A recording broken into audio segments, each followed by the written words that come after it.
This video will be the first video in the semi-solid preparation series where we're going to familiarize ourselves with the basics of semi-solid topical preparations.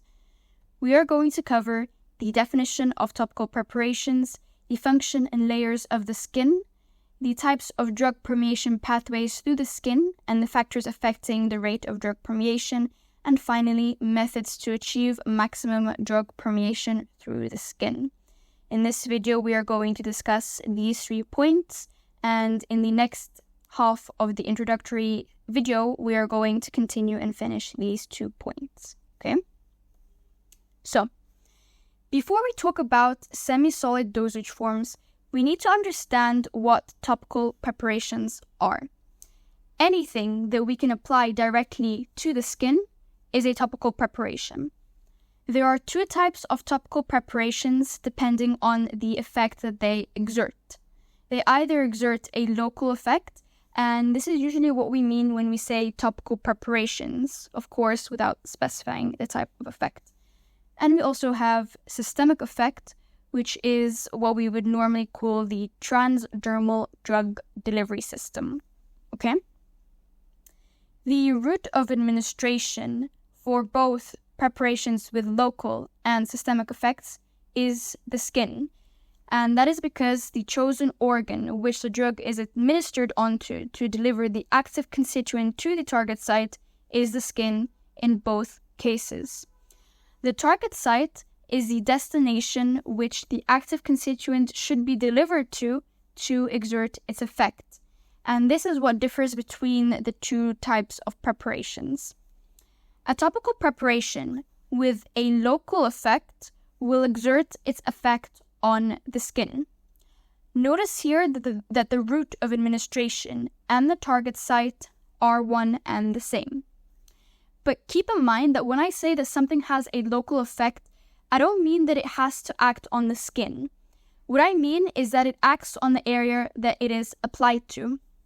For example, if I applied a preparation to the skin, it will exert its action on the skin. Similarly, if I apply an eye ointment with a local action to my eyes, it will exert its action on the area of the eyes I applied it to. Okay? Examples of topical preparations with a local effect, which are semi-solids, are creams, ointments, pastes, and gels. On the other hand, a topical preparation with a systemic effect will exert its action on a specific internal organ reached by the blood circulation. An example, as mentioned before, is transdermal drug delivery systems, and they're usually presented in the form of patches to deliver our active constituent into the blood circulation. Notice here that the route of administration and the target site are different. The skin is not the target organ. The drug is applied to the skin, it enters the bloodstream, it is taken elsewhere within the body, and exerts its effect there. Okay? And later on in subsequent videos, we're going to discuss more in detail about transdermal drug delivery systems. Okay, so we agreed that everything that we're going to discuss from now on in the semi-solid dosage form series will exert a local action. We also need to understand the basic composition of a semi-solid dosage form. A basic semi-solid dosage form will contain only our base, which is our vehicle. Our base can carry either the API, active pharmaceutical ingredient, or simpler, the active constituent, and it can also carry excipients, which are additional substances which we can add to our preparation. So to our base, we can either add the API or excipients, or we can simply use the base by itself for its physical properties, such as skin protectants, lubricants, and emollients. If we were to add an active pharmaceutical ingredient onto the base, we would have a medicated semi-solid preparation, which we can use to treat all sorts of skin conditions, such as psoriasis, eczema, dandruff, skin infections, and burns, to name a few, of course. So, as we said, we can use our topical preparations for their non-medicinal use due to their physical properties such as skin protectants, lubricants, and emollients, where only the base itself exerts the effect and no active constituent is incorporated into the preparation. Or, and most of the time, we do want to use our preparation for its therapeutic effect. Therefore, we incorporate the API, and we can use them for several types of skin conditions, and I've listed a few here. Okay? Right. Now that we've understood the dosage form that we are working with, we need to understand what the skin does, its layers, and how it accepts the drug upon application to the skin. So the skin has 5 fundamental functions. The first and the most important being that it encloses and protects the internal organs and tissues of the body. It also acts as the body's first line of defense against any foreign pathogens that might enter. It prevents the loss of fluids and salts from the body, and it's also a very important sensory organ. That means that it senses information from the surrounding environment, such as temperature or pain, and it uses that information in order for our skin to, or for our body to maintain its internal homeostasis. And it's also very, very important in thermoregulation. Right. When we come to discuss the layers of the skin is composed of 2 major layers, the epidermis and the dermis. The epidermis is made of 4 layers, and the dermis is made of 5 types of structures. Okay? The epidermis is made of the stratum corneum, the stratum granulosum, the stratum spinosum, and the stratum basale. And here I've included a mnemonic if you would like to remember it more easily, or more specifically to remember the order of the layers of the epidermis. The mnemonic is Chloe gave Sam bread. I know it's unrelated to what we're discussing, but it's a mnemonic if you would like.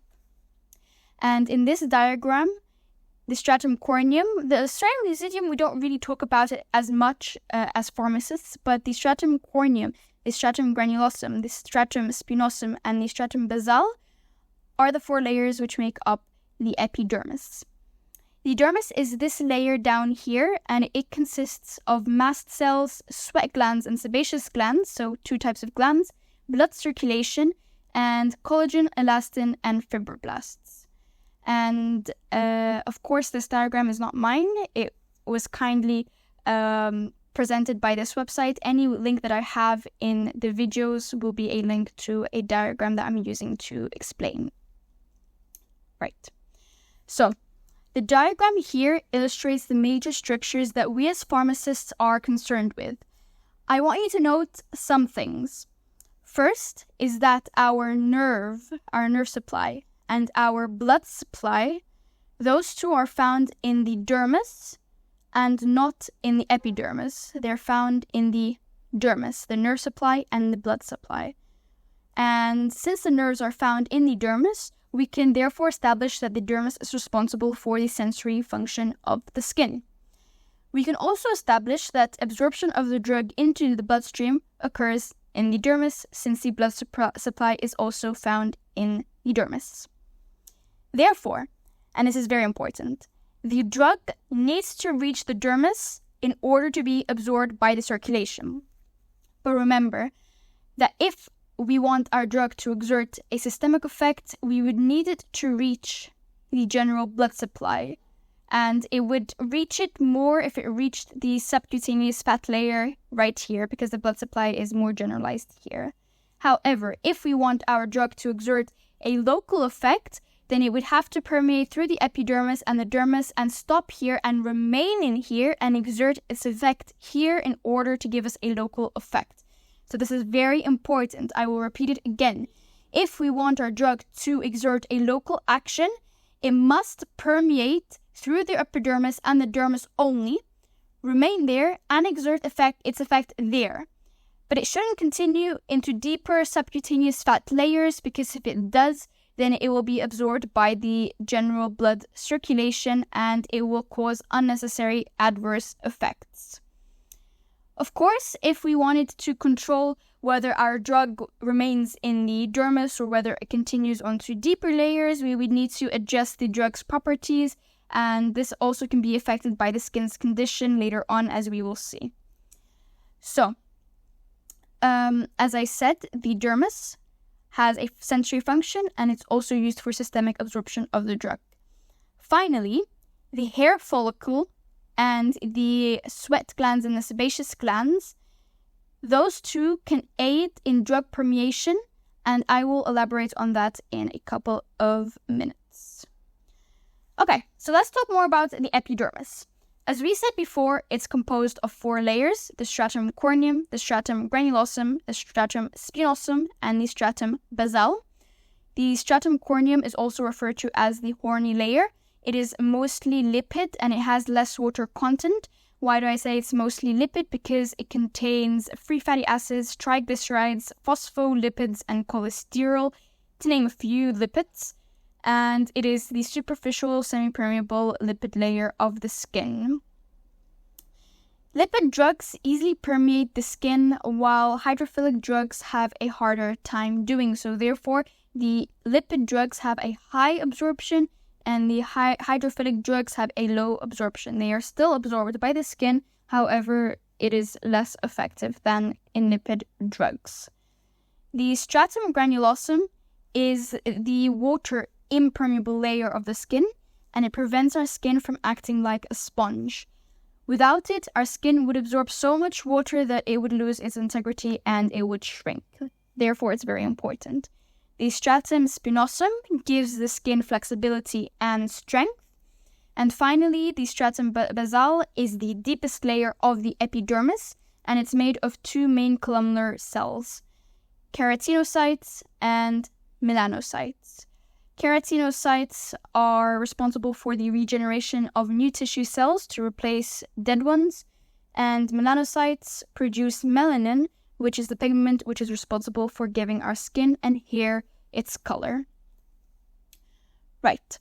So we've established that drugs with a local effect need to reach the epidermis or the dermis only and remain there to exert their local effect.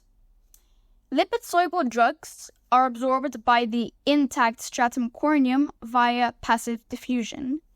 Lipid-insoluble drugs can also diffuse, but again, with relatively greater difficulty.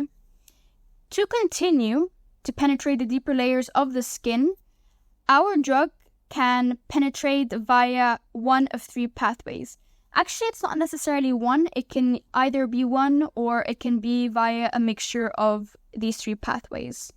The 3 pathways are transcellular or intracellular, intercellular, and transappendigeal. The transcellular and the intercellular are the transepidermal routes or pathways, and the transappendigeal is either via the glands, the sweat or sebaceous glands, or transfollicular via the hair follicle. Transcellular is across the cells. Intercellular is, as you can see, between the cells, not necessarily through it, but between it. And transappendigeal either via the glands or via the hair follicle. Note that if we have normal, healthy, intact skin, then penetration usually happens via the transepidermal route, either via intercellular or transcellular. Okay? So that will be all for this video. In the next one, we're going to continue and finish the introduction by discussing the factors which affect the rate of permeation and how to achieve maximum permeation.